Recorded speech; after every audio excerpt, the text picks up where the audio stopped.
And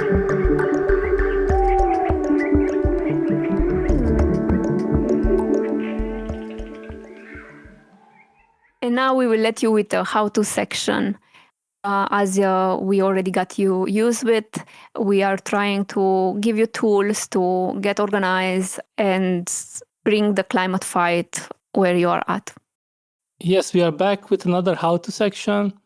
As Ani said, with this podcast, we also bring the doom, but we also want to bring people tools to actually do something so that the information doesn't only freeze you. We have some tools and ways to organize that actually can make a difference. And we have a how-to section now about guerrilla projections with Dani from the Artivist Network, with whom we recorded in a previous episode. And this was recorded then, and we thought that it would be good to attach it here to this episode to end with something uplifting and which actually can get people mobilized. I mean, this is a bit more complicated, not because it's complicated to do it, but just because a projector is expensive if you want to do a big projection. But luckily for you, we do have this equipment, and we are need to loan our projection gear, like a projection action gear, to groups who take part in the training with us. Basically, if you're inspired to do something to do with guerrilla projections and like have issues accessing the like necessary tools for it, feel free to get in touch with us and we'll reply to you, and then we can kind of figure out how to provide the gear for you. So just wanted to say this before you get scared of what I'm going to talk about. So guerrilla projections are like a tool which we've been using for quite a while now. And I personally really like it because it's super impressive, and like it could be high visibility, but can also be like kind of like photo op action. It doesn't require a lot of people, but it's basically like just a large visual impact with not a lot of work. The way we've been using it is like whenever it's strategical time, basically you can like project on strategic buildings of like environmental ministries or banks headquarters, or, you know, like anything which is near to that. Or if it's like during a protest, you can like project on a building which will be definitely like visible when everybody gets around in the main square or gets together in the main square. Then you can like really create something which boosts the cover image on the New York Times of your action. So you don't need a big group, but what is important is you're going to need a group of like at least 3 people, 3 to 4 people. You're going to need a projector. The one which we have is 8,500 lumen, and it's laser projector. So it's a really strong projector. And just as an example, you are able to project roughly like 40 times 50 meters with like a pretty good image. It's a really, really powerful projector. But you can like run much better than that. It will just advance the quality of your image if you get a better projector. But this is the one which we use, and it's been working perfectly. So you need a projector. For the projector, you're going to need a battery. This can be a generator or like any sort of like more sustainable battery, which you can like usually rent as well. Or if you ask us, we would probably lend it to you together with our projector. The importance of the generator is if you need to get one which is not a battery, like a generator makes quite a lot of noise and smells quite bad. So just think of your location, scout your location, and figure out that like, is your generator going to give you away immediately? If you just go to your like action location in the night and just go like and like start your generator, you might like wake up the whole neighborhood, might get people annoyed. They might, not understand what you're doing. So like, stay quiet and stay invisible. So basically like you need these 2 things. You're going to need a laptop, and we have a pretty advanced software called MadMapper for which we could give you access. But yesterday I found a new program which is called Lazy Lighting.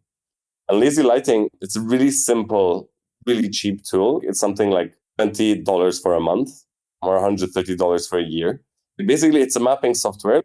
Just to explain what mapping is, projection mapping. So imagine that you have like a building and it has like a perfect surface. It looks great, but you're not able to access this building from the front view to project on it perfectly. This means that your image would be crooked and it would look weird. But a mapping program basically helps you to position your image on the wall and distort your image in a way that it looks like you're exactly projecting from in front of the wall. So this means that if you need to be on another building or beside it or anything, you can still make the perfect image. And this is like a really simple kind of like dragging corners of a picture to fit the wall. So this is something which makes your projection look really professional. It also means that you're just much more flexible with where your action can happen. So you're going to need these, and you'll find the links for it. For the wall itself, what's important to take into consideration is like a light colored wall will make your image look much sharper. If it's like a white wall, your image will be perfect. If it's a dark red brick wall, your colors are going to dissolve into the dark and it's not going to look as good. So it's worth looking at, like, if you're projecting onto a big white wall, you can kind of do whatever you want. It will look great. If it's onto like a red brick wall, then you should be thinking of block letters, big, bold, white block letters, because that will look really readable and really good. If you projected a picture of your grandma on the wall, then probably your grandma wouldn't be really visible because there's a lot of black in it. So on dark surface, you use bright colors. We also have a really good video with the Illuminator, who's a group from the US, and they're really good at doing these actions. I would say that these are the main things to take into consideration and to have like high resolution graphic material. But you could also do it with memes and it would work perfectly. So I think that I just wanted to kind of give an example of like something which is really cheap and really accessible, and something which is really kind of like a bit more techy, but also like, Yeah, one step, I would say a few steps forward, but maybe a few steps. Yeah. But you can also have a friend who like works in a technician company or works for cinema, works for something where you can like rent projector from, and then you can like rent your equipment.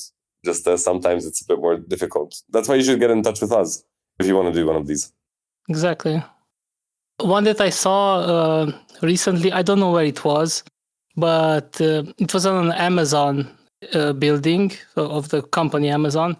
And it was just the text, and it said like the wrong Amazon is burning. Yeah. And it was projected onto the Amazon, I don't know, warehouse or some kind of Amazon building. So good. So that's a strong message, and like just simple text, not something very complicated, but itself the projection and where it is projected created like this very strong image.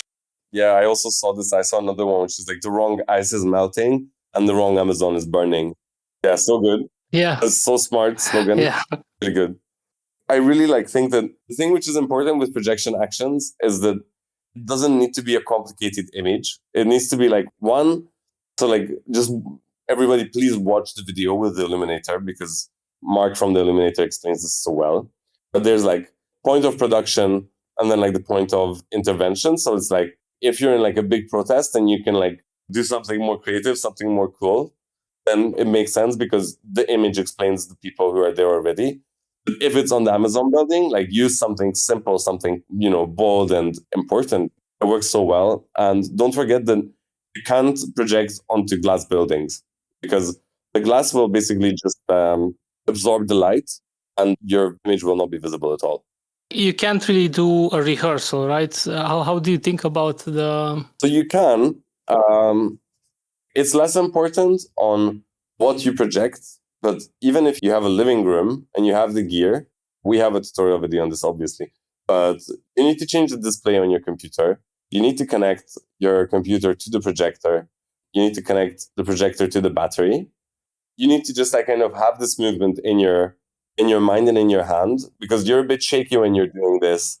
I've done this in like rain, and then it really sucks. And then you forget everything, and then it's really hard, and like everything is difficult. It's like you practice basically. You put down the rack which you're going to place the projector on. You like put your projector on it. One person connects the cables. One person gets their computer out, has the program already open, has the image already there, goes in, changes the display, and goes for it. And then you can like use like a small home projector to practice projection mapping. You don't need anything complicated for it. You just need a good projector to be able to actually do like an impressive action. Rehearsing is actually really important in getting familiar with using programs. And especially with the lazy lighting program, it's so easy. But, like everything's easy once you've done it 10 times. Yeah. Well, at least once. Then after that, you know what you're doing, kind of. Yeah, and I mean, no, it's just good to know because so many things can be weird, especially with like The projector which we have, it's not a built-in lens. So like you don't store it with the lens in it. You remove the lens and you use a short throw, long throw, different range of lens to be able to project the correct image from the correct distance. So like practicing these and like putting in the lens, making sure it clicks properly, so many things can affect how these actions work well. It sounds complex and it's clearly not like the first thing that you would do. But again, we wanted to give this message that it's doable and there are things that you can learn and ways that you can, procure all of the materials and everything that you need to do. Like the projector you can rent or reach out to artivists and they will loan it to you.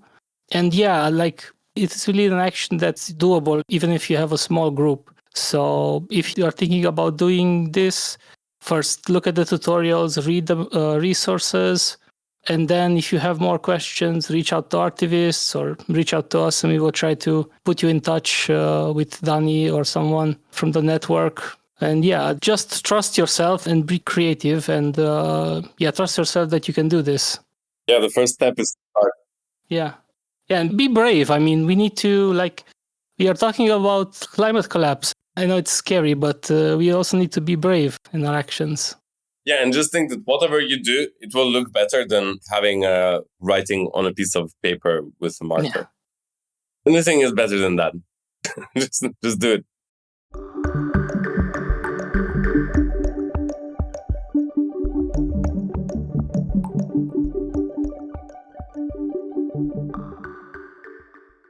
If you appreciate our videos, please like and subscribe to help us get the word out.